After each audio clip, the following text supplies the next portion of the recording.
Hello, my key bindings. I wanted to show you a real quick trick to find key bindings in Helix.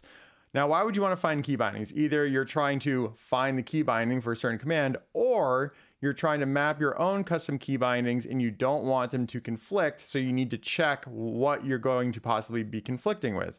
So let's do that real quick.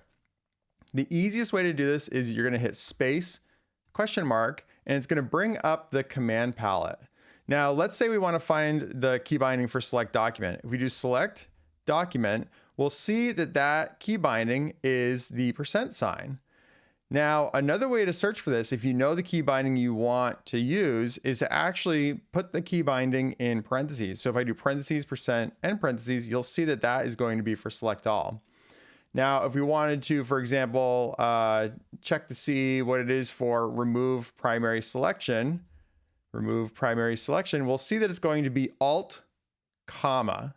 And as for one more example, comment uncomment selections, you can see that's Control C.